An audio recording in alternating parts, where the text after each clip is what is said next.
You need to read Discworld. Do it. Do it now. Do it. As soon as you're done watching this video, go and read Discworld. It is amazing. It is awesome. I love it.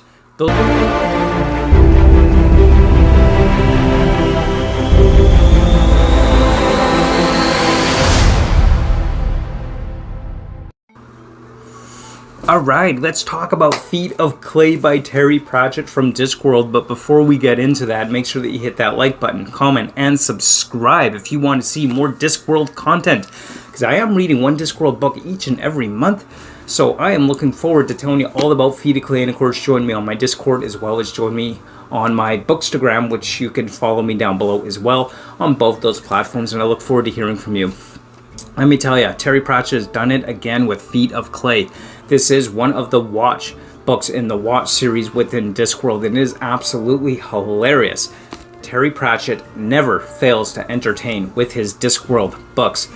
I gotta tell you, Discworld has to be one of the dumbest, stupidest, most ridiculous, absurd book series I've ever read, and yet it is one of the best series of books I have ever read.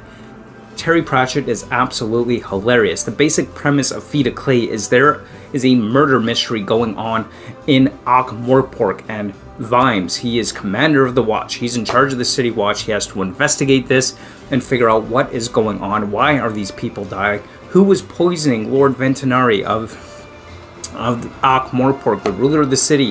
What is going on? And of course, Feet of Clay, we got the golems involved, but it goes so much more beyond that with this book, because Terry Pratchett is a genius. This is easily a 5-star book. I loved every page. As always, as I'm reading Terry Pratchett, I'm laughing out loud at the humor that Terry Pratchett books bring to the table. He is absolutely hilarious, and he does this in such a way, it's not just stupid humor, but it's smart, stupid humor, if that makes any sense.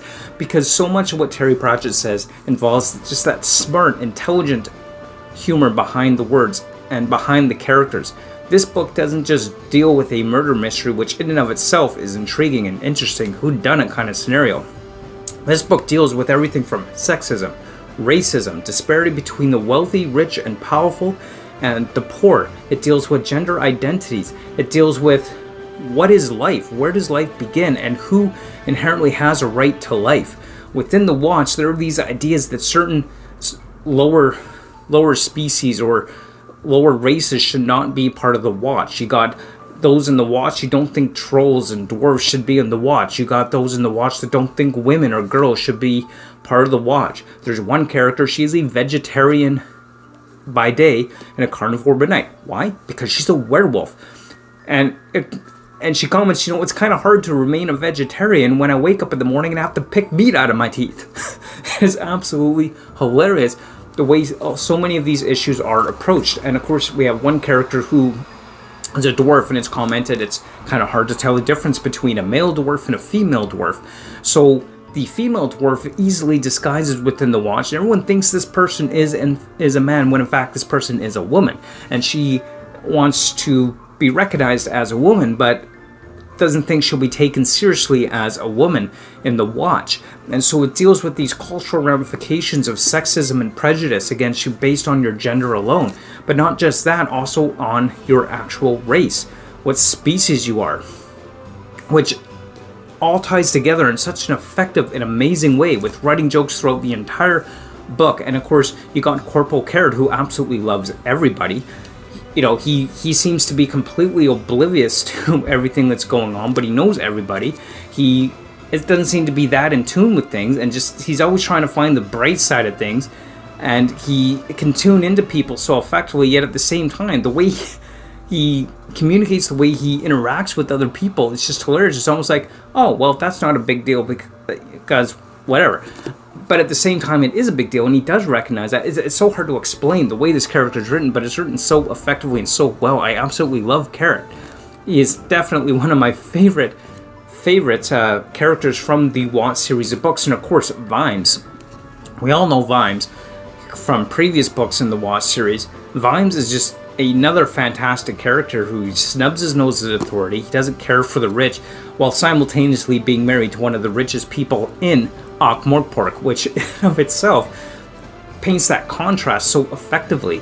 throughout this book, where you got one who snubs his nose at authority and the rich while being married to the rich and powerful at the same time. It's actually kind of funny the way that's painted. And one of the great things I love about this book is we start to get a little bit of a history behind different characters and their lineage, as there's a movement to bring kings back to Ankh-Morpork. But of course, I'm not going to tell you which characters have this lineage. You might have gotten some hints from previous books if you read the previous books in the series about which characters I'm referring to that may have some of that lineage. But so there is a movement that has started to bring a king back to the throne in Ankh-Morpork. So that will be interesting to see how that develops in further books within the series, because I have no doubt we're going to see more of that as it develops.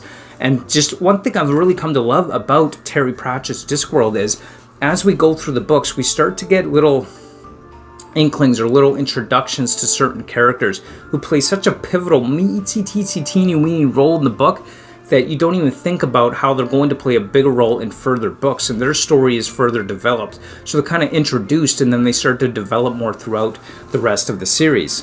One example of that is a character in this book, he's like a little wee man. He's described as being like maybe 6 inches or a foot tall at most, and he's a vicious little man. He's hilarious too. Absolutely love that. But there's a book later in the series I'm going to be getting to eventually called The Wee Free Men, and I just suspect that this character that's introduced in this book, and again, I don't want to give spoilers on this, will be part of the Wee Free Men book. So I really look forward to getting to that. But overall, I have to say, like, Terry Pratchett's Discworld is absolutely hilarious. It's phenomenal, dealing with absolutely everything and every social, political, and economic facet of the world in which we live. And it's just too funny, and it's great. It's good. It's in every respect. I cannot say enough praise about Terry Pratchett's Discworld. I love it. I love this book, and I love how Terry Pratchett manages to work those themes within these books and really kind of get you thinking and get you commenting on all these different aspects of these different issues: sexism, politics, prejudice, racism, power divergence, proper roles for policing, and the ethics and morals behind policing, of what is proper policing and what is not proper policing. How do we go about this? One of the things I absolutely love, it even deals with, kind of reminds me of artificial intelligence, or AI, with the golem in this book series. Now, the golem in this book series, these are these creatures that are basically clay robots, is the best way to think of them, of course. You put words in their head, and then they follow the actions or commands of the words in their head.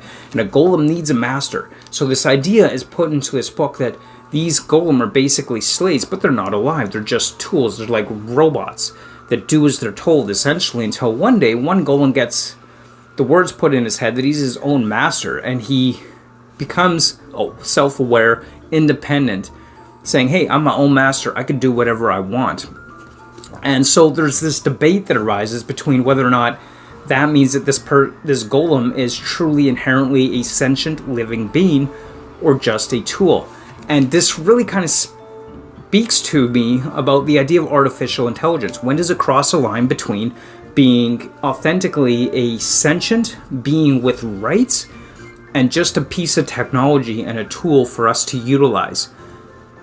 And that is built right into the framework of this story, this conversation about what makes something sentient, being, and independent. At what point does it cross the line between being a tool and something that we need to respect as an individual, sentient being with an inalienable rights?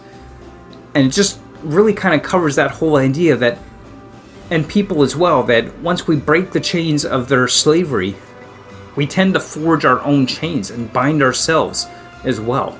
And it's just phenomenally well done. I love what Terry Pratchett is doing with this series, and I cannot praise it enough. This was easily a 5-star read of the month for me, but I get a feeling Feet of Clay just might make my top 10 reads of 2022 already. Who knows, there's a lot more books to come yet. But anyway, those are my thoughts on Feet of Clay by Terry Pratchett. If you haven't read Discworld, you need to read Discworld. Do it. Do it now. Do it. As soon as you're done watching this video, go and read Discworld. It is amazing. It is awesome. I love it. Those are my thoughts on Terry Pratchett's Feet of Clay. Thank you so much for watching. Comment down below. Let me know what you thought of Feet of Clay. Let me know if you've read any Discworld. Tell me all about it below. Or follow me on Bookstagram. Or join me on Discord. You can tell me all about it there as well. I look forward to hearing from you, and as always, thank you so much for watching. And until next time, keep on reading. Bye!